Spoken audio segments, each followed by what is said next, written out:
എൻ്റെ പേര് ലിൻസ് എന്നാണ്. ഞാനിവിടെ ഇന്ദിരാഗാന്ധി കോപ്പറേറ്റീവ് ഹോസ്പിറ്റലിൽ സർജിക്കൽ അസിസ്റ്റൻ്റായി വർക്ക് ചെയ്യുന്നു. ഇവിടെ നമ്മൾ ചെയ്യുന്ന ഹാർട്ട് സർജറികളിൽ ഏറ്റവും പ്രധാനപ്പെട്ടതാണ് മിക്സ്.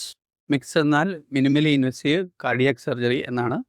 അതിൽ പ്രധാനമായും coronary artery bypass grafting, valve replacement, ASD closure എല്ലാമാണ് ചെയ്യുന്നത്. അതിൽ കൊറോണറി ആർട്ടറി ബൈപ്പാസ് ഗ്രാഫ്റ്റിങ്ങിൽ നമ്മൾ പ്രധാനമായും ഉപയോഗിക്കുന്നത് 3 തരത്തിലുള്ള ഗ്രാഫ്റ്റുകളാണ്: ലിമ, റേഡിയൽ ആർട്ടറി ആൻഡ് സെഫാനസ് വെയിൻ. അപ്പോൾ ഇതിൽ സെഫാനസ് വെയിനും റേഡിയൽ ആർട്ടറിയും എടുക്കുന്നതിന് 2 ടെക്നിക്കാണ് നമ്മൾ ഉപയോഗിക്കുന്നത്. ഒന്ന് open vein harvesting, open radial harvesting, അല്ലെങ്കിൽ endoscopic radial and vein harvesting.